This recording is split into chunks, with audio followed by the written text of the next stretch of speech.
Hey guys, this is TheSketchMonkey here and welcome back to the channel. We have some big news from Audi. We have the Audi e-tron GT in its final production format. Now this car was developed right alongside the Porsche Taycan, so it's basically a reshelled Porsche Taycan. Underneath, the technology is very similar, which we're going to talk to in just a minute. We're going to talk about some of the spec and tech of the new Audi e-tron GT, the 3 different trim levels that you can buy, and of course talk about the design, because there is a lot to talk about here, specifically going from the prototype. So I'm going to do a comparison of the front view, the production version and the prototype, the side production and concept as well, and then the rear, the same thing. There is just one line on this car that I just feel like it doesn't belong on this car. I'm going to show you exactly what line I'm talking about. Maybe you can make up your mind about that line after I show it to you. But with that said, let's jump in and talk about some of the spec and tech of this awesome new Audi e-tron GT. So the brand new 2022 Audi e-tron GT, they all have 2 electric motors, one in the front and one in the rear, and this creates sort of an electric version of the Audi Quattro system, which is pretty cool. The base model, which is called Premium Plus, has 522 horsepower, while the top of the range RS gets a more powerful rear motor to put out a combined output of 637 horsepower. For the price of this Audi e-tron GT, you have the Premium Plus. Sounds like it's the top of the line version, but it's actually the base trim level. That starts at $100,945, and then you have the middle trim level called Prestige. That starts at $108,145.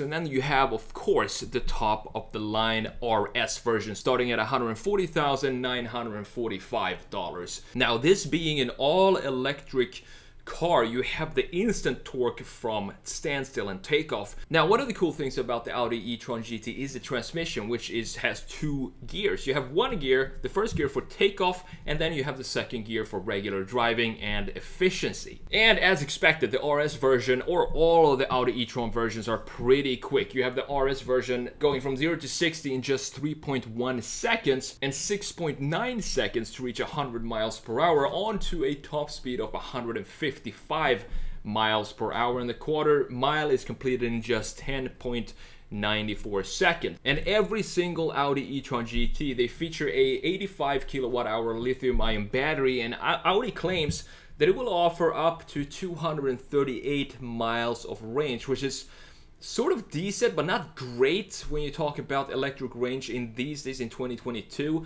but I'm sure they will offer longer range versions in the future. The e-tron GT can also be recharged from 5% to 80% in just 23 minutes using the standard 270 kilowatt DC fast charger. Not bad. So now let's talk about the design of this car. It's very interesting to see how this was translated from the concept to the production version. I'm going to talk about the front, side, and the rear. So let's jump into Photoshop and have a look. So here it is, guys. This is the Audi e-tron. On top, you have the concept from 2018 when this was introduced as the concept e-tron, and I think when I first saw it, I thought it looked great, specifically the proportions of this thing. It's just a beautiful car. It's a 4-door sedan, but it looks like a coupe. It's very low and very muscular, similar to the Porsche Taycan, although here we have more Audi cues, specifically the 2 fender lines, the muscles that go above the wheel arches. Very beautifully done, and I've never seen a fender line or muscle like this that sticks out like this that we have right here on any Audi. Usually it's a lot more toned down, but here they really went for it. So you even have 2 lines, one line right here and also one line right here, that really defines this rear muscle over the rear wheels. The overall design is, of course, very similar to the Porsche Taycan because they were co-developed, and the graphics is very Audi-ish here compared to the Porsche Taycan, of course, but underneath they're pretty similar in technology. Now, what I want to focus on here is just how similar the concept is to the production car. And this is very exciting because usually what you see when concept cars go into production is there is a lot of limitations, specifically internal combustion engines, that you need to fit some safety and regulations and stuff, and all the concept nest and the stance and the proportions of the concepts are usually lost when the car goes into production. But here, I mean, you can barely tell the difference from the concept to the production. What needs to happen, of course, from the concept is, yes, you need to add some door handles, and we can add that. That's very simple. It's not going to ruin the proportions of the stance of the car. They also decided to change the wheels and the diameter of the wheels and the profile of the tires. That's also a you know, typical change that you do when the car goes into production, because this would probably be too uncomfortable to ride on for the typical buyer. They rather have a little smoother ride, and that means that we need a little thicker tires here and smaller wheels. That's totally fine. That's something you can change after if you want. You can still take this car and bring the stance to this point if you want to. It's going to be a little bit more uncomfortable, but me personally, I would definitely go that route, because it looks, to me, if it looks this much better, the stance and the wheels of the car, than it does on the production, I can live with it being a little bit more uncomfortable. That's totally fine for me.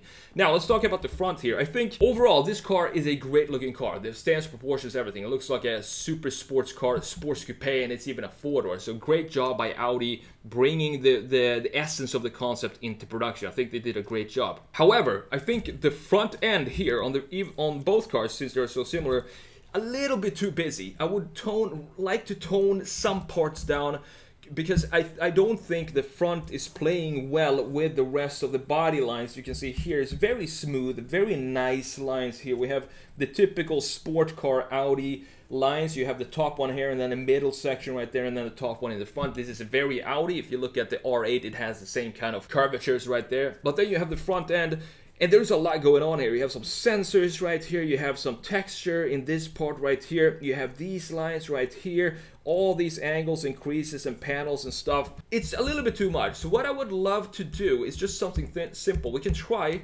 and cover this part up here. So let's make a body panel, the same kind of body panel that we have right here. Let's just copy this and smack it on there and see what happens. So I did a little experiment, and I did that already, and it looks like this. And to me, I think this looks better as an EV. It brings out the EV feel of the design, because in addition to the intake that you already have here, you have an additional intake here, and it's just not needed for EVs anymore. You don't need all of these intakes. Personally, I'm a fan of the more covered front ends that we see on EVs today. For example, Tesla, the Mach-E. I know in China they wanted to have some black grille of the Mach-E, but me personally, I prefer the covered body-colored grille of the Mach-E.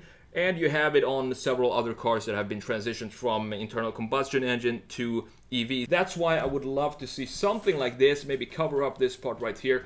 Gets it a cleaner look, and it just suits the rest of the car. It just connects better to everything else that goes around on this car. Now, let's jump into the side view, because there is one line that I want to talk about that I wish they would have done differently, that I don't see connecting anywhere else in the car. And it's just a simple little change that we can make very quickly. All right, so here we have the side, and this is the cool part about this e-tron. I think, for example, they did a lot of things a lot better in the production version. It looks better in the production version than it does in the concept, and that rarely happens. One of these things is the roofline and the thickness of the pillars. It might be a illusion here, but it looks like the concept pillars and the roofline is a lot thicker on the concept up here. So we have this thickness of this pillar right here. It looks slimmer on the production version, and that's just amazing, because that means that this is probably stronger because it's thicker, but in production they managed to bring the roofline to a thinner design, and it just looks better. It looks lighter. It doesn't look as top heavy as it would have looked if you have this thickness on the top here. But that's not the line I'm talking about. The line I'm talking about, they did improve it for production, but it's still there, and that is this triangle right here, and it sticks out like that, like a pimple on a beautiful, otherwise beautiful face. You still have it in the production version down here, but it's a lot less pronounced. It's toned down. You don't have the sharp corners angles here. You still have the sharp angle in the sharp line in the middle here. What I would love to do is have it be as it is on the Taycan, which means you don't have this bump here. Just remove the bump and have the outlet still be there. Maybe make it a little wider overall so you can have a wider curvature here and still have the same outlet, the same width of the outlet without having this bump here. Because this bump, to me, it doesn't connect anywhere. It does connect to this part right here. Yes, I can see that we have the same line here. But at the same time, this thing in the front is it's too little of a graphic feature to have any connection to anywhere else on the car, if that makes sense. So what I would do is just flatten this out, remove this piece, and have it be a smooth transition from the top of the fender all the way down. So this whole part here is a smooth line and nothing crazy going on with this bump in the middle of it that just kind of ruins the overall feeling of that specific area in the design. But other than that, I mean, looking at it from a side view, it looks great. It's a cool looking car. As I said, it looks like a super sports car.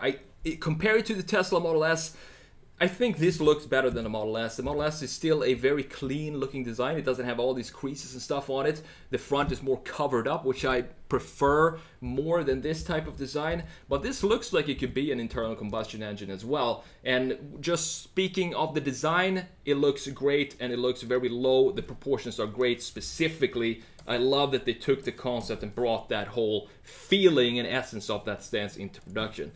So last but not least, there's the rear view right here. So this, you can see this bump here that I was talking about. I just want to have this be a straight line like this. You can still have the opening be the same. You can just add some width to this whole part here and you will still have the same width of the opening there without having that line. But talking about the rear, I think this is probably the best view of the car because I think the rear graphics, it's not as busy as the front view of the e-tron GT. It looks way less aggressive, and there's not a lot of creases and holes and outlets and intake stuff going on right here as we have in the front. So it's a lot better executed, in my opinion, graphically. And same thing here. I can't really tell the difference between the concept and the production. I'm really happy about that because I love the way this looks. I wasn't expecting this to turn out this good in production. I was sure that they were going to mess up the proportions of the car and turn it into something completely different. So that's usually what happens, as I said. But hopefully with the EV platform, this is how concepts are going to be, concept to production. So you have a concept car without the same regulations as the internal combustion engines. That means that the production versions hopefully are going to start to look way more like the original concepts that are shown in the auto shows and so on. So those are my thoughts on the Audi e-tron GT. Thank you so much for watching. I'm the Sketch Monkey, and I'll see you in the next video.